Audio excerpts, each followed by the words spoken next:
Je suis très heureuse de vous retrouver pour notre série itinéraire Bretagne au lycée Quai-Raoul de Paimpol. Alors aujourd'hui, nous nous arrêtons à la vie scolaire, le bureau des absences, le bureau des retards, mais aussi celui de l'accompagnement et du suivi des élèves. Du coup, c'est quelqu'un qui t'a déposé Oui, on m'a déposé. D'accord. Première veste, et tu vas en français. Ouais. Verglas, neige, problème de transport, panne de réveil, malaise, petite flemme, les assistants d'éducation enregistrent tout, les petits ennuis du quotidien ou ceux plus importants. Dès qu'ils ont un petit souci, ils viennent nous en parler déjà à nous et nous on les oriente après suivant qui il faut aller voir.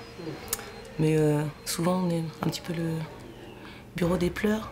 Problèmes scolaires, familiaux ou médicaux, justement, chaque semaine, conseillers principaux d'éducation, infirmières, assistantes sociales et proviseurs font le point sur les situations parfois compliquées des élèves, des filles à 80%. Oui, elle avait mal, mais bon, d'après le médecin, il y avait quand même beaucoup d'exagération. Il la connaît très bien, il suit la famille depuis longtemps. Donc le médecin était un peu... Somatisation.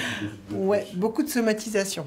On a un lycée qui est assez féminisé et avec, c'est vrai, des jeunes filles qui manifestent leur souffrance par des crises donc visibles.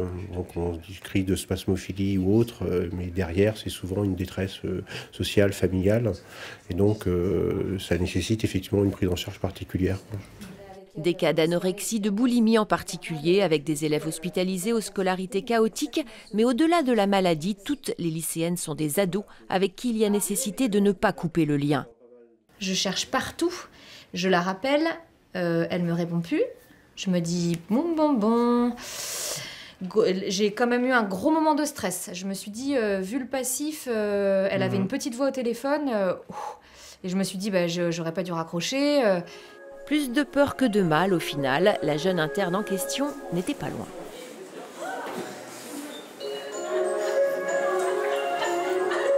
Nous sommes maintenant en compagnie de Lucie Fégard, conseillère principale d'éducation dans le lycée. Alors Lucie, expliquez-moi un petit peu comment est-ce que vous concevez votre rôle en fait? C'est un rôle de suivi des élèves au quotidien. Les situations d'élèves en difficulté, elles peuvent nous apparaître de différentes manières. Soit nous, on s'en rend compte par l'intermédiaire des absences qui deviennent tout d'un coup plus nombreuses, par une attitude qui enfreint les règles au sein de l'établissement. Donc là, nous, on commence un peu le cœur de notre métier, c'est-à-dire comprendre ce qui ne va pas, comprendre ce que le jeune ressent, faire le point vraiment sur sa situation globale. Une fois qu'on a fait le point, on analyse la situation et on fait appel aux autres professionnels compétents en fonction de la situation de l'élève. Est-ce que ce sont des situations auxquelles vous êtes confrontés régulièrement?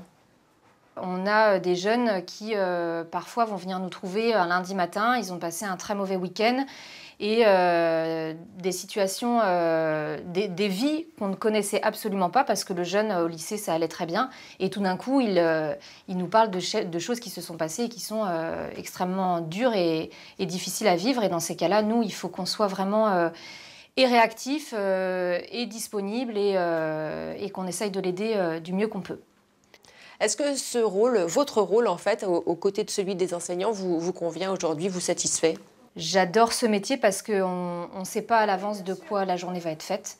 Elle peut être remplie de plein de choses. On a effectivement des tâches quotidiennes à effectuer, mais tout peut être bousculé par une urgence, par, comme je vous disais tout à l'heure, une situation, un élève qui va arriver, qui va débouler avec son problème et puis nous lâcher une bombe là sur le bureau et il va falloir gérer. Et voilà, et ce travail en équipe...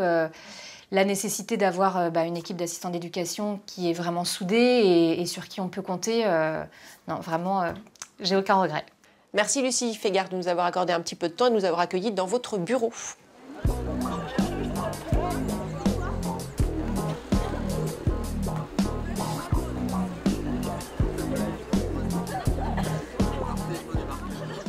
C'est le moment de notre séquence INA, un petit pas en arrière. Si le lycée Quai-Raoul, spécialisé dans les filières sanitaires et sociales, est aujourd'hui à dominante féminine, dans les années 60, l'enseignement technique et agricole pour les filles n'allait pas vraiment de soi. Regardez.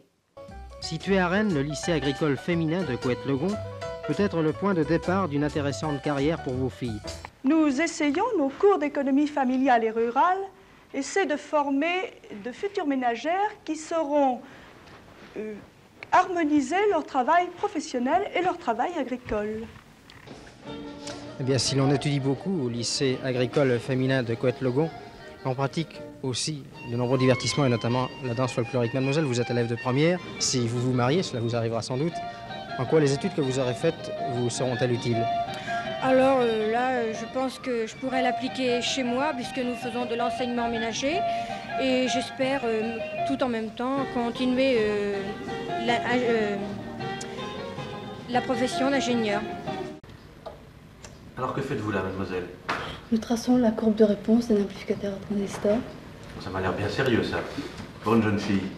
Oh non, c'est... Vous trouvez pas ça très compliqué? Non, pas trop. Mais vous sentez que vous avez la machine dans les doigts, vous êtes habile. Enfin, sans ça, vous ne feriez pas du technique. Oh oui, d'ailleurs, c'est pas tellement dur. Il y a des réglages. Il suffit de les respecter. Que fait votre père? Il travaille à l'Arsenal. En tant que... électricien. Jusqu'ici, pour votre père, vous étiez une fille, c'est-à-dire quelqu'un au départ d'un petit peu maladroit, qui ne connaît rien à la technique. Oui. Maintenant, vous êtes au moins égal à lui-même.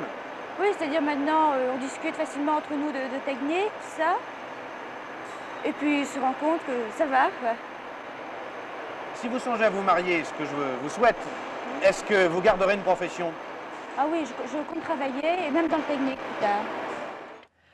Avant de nous séparer, une dernière petite chose. Sachez que ce lycée Quai Raoul a été construit en 1974 à l'initiative du maire de Paimpol de l'époque, Max Quérien. Mais c'est Louis Aretsch qui en est l'architecte, à qui l'on doit encore la reconstruction de Saint-Malo, l'usine marémotrice de la Rance, le quartier de Villejean à Rennes ou le Liberté. Au revoir à tous. Vous pouvez retrouver ces numéros sur le site de France 3 Bretagne.